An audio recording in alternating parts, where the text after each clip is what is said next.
وہ 4 وقت جب حضرت جبرائیل بھی آزمائے گئے۔ حضرت جبرائیل کی رفتار کتنی ہے اور وہ کتنی دیر میں 7ویں آسمان سے زمین پر پہنچ سکتے ہیں اللہ رب العزت کا حکم پورا کرنے کے لیے؟ اس بات کو سمجھنے کے لیے آپ کا کچھ باتوں کے بارے جاننا ضروری ہے تاکہ آپ کا ذہن اس بات کا احاطہ کر سکے۔ روشنی کی رفتار 3 لاکھ کلومیٹر فی سیکنڈ ہے اور یہ انسان کے علم کے مطابق پوری کائنات میں سب سے تیز ہے۔ سورج کی روشنی کو زمین تک پہنچنے میں 8 منٹ اور 20 سیکنڈ لگتے ہیں، اور اگر اسی رفتار سے روشنی ہماری اپنی کہکشاں سے نکل کر سب سے قریب کہکشاں جس کو اینڈرومیڈا کہتے ہیں تک جائے تو اس میں اسے 25 لاکھ سال لگیں گے۔ سائنس کی معلومات کے مطابق اس کائنات میں 100 ارب سے 200 ارب کہکشائیں ہیں، اور سائنسدانوں کے خیال کے مطابق انہیں ابھی تک پوری کائنات کے 1-2% کا ہی علم ہے، اور یہ سب پہلے آسمان کی باتیں ہیں۔ جیسا کہ اب سب جانتے ہیں کہ بسیط ایک مسلمان ہمارا یقین ہے کہ اللہ رب العزت نے 7 آسمان اور 7 جنتیں بنائی ہیں جن کے بارے میں ہمارا علم محدود ہے۔ روایات میں آتا ہے کہ 7ویں آسمان پر موجود 7ویں جنت اتنی بڑی ہے کہ باقی 6 جنتیں اس کے ایک کونا میں سما سکتی ہیں۔ ان 7 آسمانوں کے اوپر اللہ تعالیٰ کا عرش ہے جس کے نیچے جبرائیل علیہ السلام اللہ کے کسی بھی حکم کو پورا کرنے کے لیے ہر دم تیار موجود ہوتے ہیں۔ ان سب باتوں کو ذہن میں رکھ کر سوچیں کہ ان کو عرش سے زمین تک پہنچنے کے لیے کتنا فاصلہ طے کرنا ہوتا ہے، تو پھر ہی آپ اس بات کا ادراک کر سکیں گے کہ ان کی رفتار کتنی ہے۔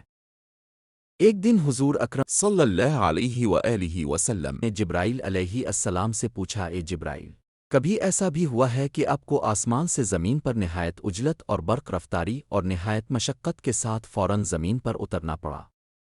جبرائیل علیہ السلام نے جواب دیا، اے رسول صلی اللہ علیہ وآلہ وسلم، 4 مرتبہ ایسا ہوا ہے کہ مجھے نہایت سرعت کے ساتھ فوراً زمین پر اترنا پڑا۔ حضور اکرم صلی اللہ علیہ وآلہ وسلم نے حضرت جبرائیل علیہ السلام سے پوچھا، کس کس موقع پر؟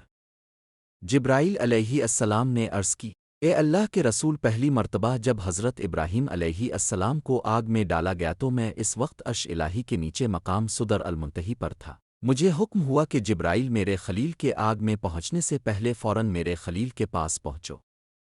چنانچہ میں بڑی سرعت کے ساتھ اس سے پہلے کہ وہ آگ میں پہنچتے میں ان کے پاس پہنچ گیا۔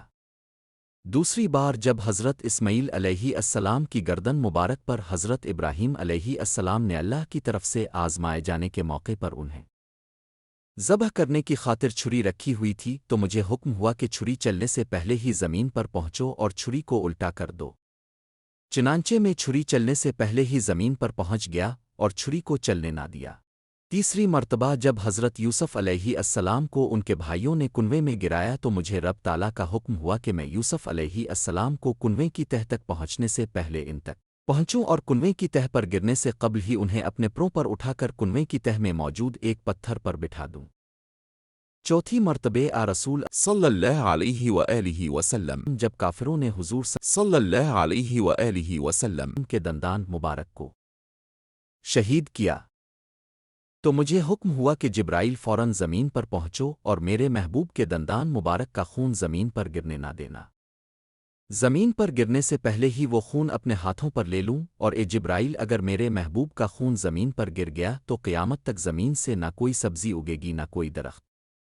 چنانچہ میں بڑی سرعت کے ساتھ زمین پر پہنچا اور حضور اکرم صلی اللہ علیہ وآلہ وسلم کے خون مبارک کو ہاتھوں پر لے کر ہوا میں اڑا دیا۔